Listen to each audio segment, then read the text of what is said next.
पुरी सांसदों विवादीय मंतव्य नहीं पिपिली कोर्ट रे 1cc पिटिशन दायर कला कांग्रेस। आज पूर्वाह्न पुरी जिला कांग्रेस कमिटीर पर्यवेक्षक मनोरंजन पट्टनायक नेतृत्व में एक प्रतिनिधि दल पिपिली कोर्ट रे पहुंची बीजेपी सांसद संबित पात्र विरुद्ध में एक 1cc पिटिशन दायर करिसेंती।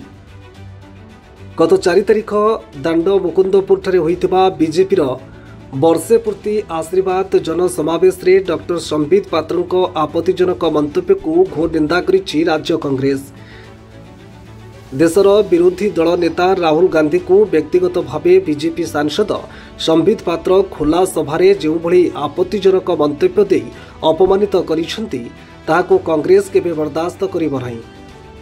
आईनगत कार्यानुष्ठान सह सबुठे विरोध प्रदर्शन कराजिबो बोली कांग्रेस नेत्री निरुपमा पात्र कहिसेंती। तेबे पूर्वतन पुरी जिला कांग्रेस कार्यकारी सभापति सुजित महापात्र ए मामला दायर अनुसार मान्यवर पिपिली अदालत रे 43/23 एक 1cc पिटिशन दायर करा जाइछि बोली पूर्वतन प्रदेश कांग्रेस कमिटी साधारण संपादक तथा उच्च न्यायालयर आईनजीवी ललाटेन्दु दास कहिसेंती।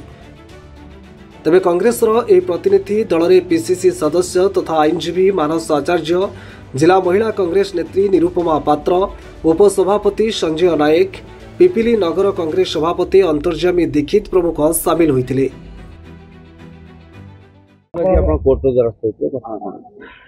देखो कि 2 दिन तले पुरीर सांसद संबित पात्र राहुल गांधी विरुद्ध रे ये गोटे पार्लियामेंट कॉन्स्टिट्यूशनल पोस्ट अच्छा विरुद्ध रे भित्तिहीन एवं निंदनीय मंतव्य देइतिले एवं कांग्रेस दलर कार्यकर्ता मान विरुद्ध रे मध्य निंदनीय मंतव्य देइतिले जहाँ एक भित्तिहीन मंतव्य। जेहेतु सांसद एइभली एक मर्यादा संपन्न पदवी रे थाई मध्य एइभली मंतव्य बारंबार देउचंती, सेतिपई तांको विरुद्ध रे आज आमे आईन रा आश्रय नैचु एवं तांको विरुद्ध रे गोटे क्रिमिनल डिफेमेशन केस करा जाइछि। आमे सब प्रकार साक्षी प्रमाण तांको विरुद्ध रे अछि, सेतिपई आमे आशा करछु न्यायिक पद्धति रे से निश्चित भावे दंडित हेबे। आज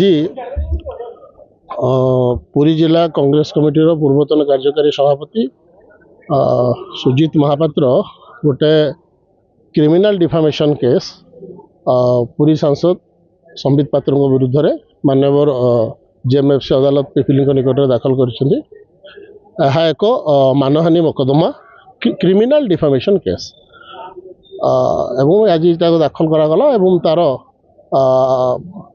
जहाँ न्यायिक पद्धति जहाँ अच्छी प्रोसेस अच्छी सरला शुणाणी आरंभ हम।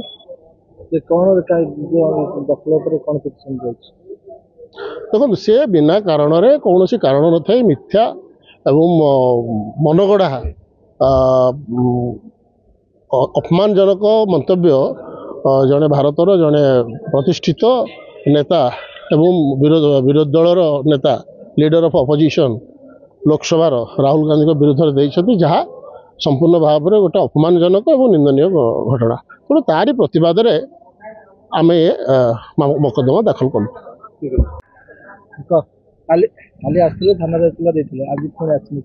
देखो न्याय व्यवस्था रे विभिन्न प्रकार व्यवस्था अच्छी न्यायिक व्यवस्था भितर जेहेतु से जड़े विरोधी दलर नेता एवं विपक्ष राहुल गांधी की जे गोटे दलर आमर कांग्रेस दलर विपक्ष नेता एभली गाड़ी देइचंती सांसद से विरुद्ध में कौ भाव दंड विधा खाली एफआईआर देदेले हेबनी जेहेतु सरकार तांकर आईन कानून प्रशासन सबू भी तेणुक आम आज कोर्टर द्वारस्थ होइचु पीसीसी सभापति भक्तचंद दास नेतृत्व में तांको जेमती दंड विधान करा जिवो एभली मंतव्य जेम से देबेनी।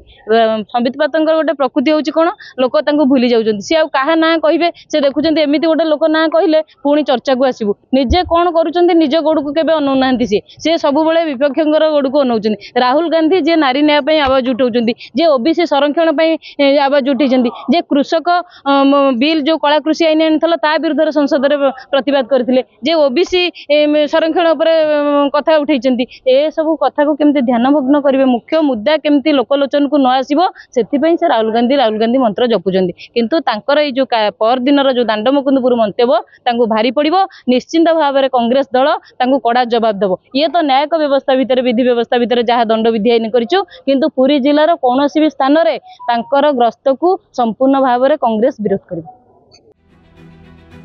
पुरी जिला Pipili Manoranjan Mohapatra report, metro TV Odisha.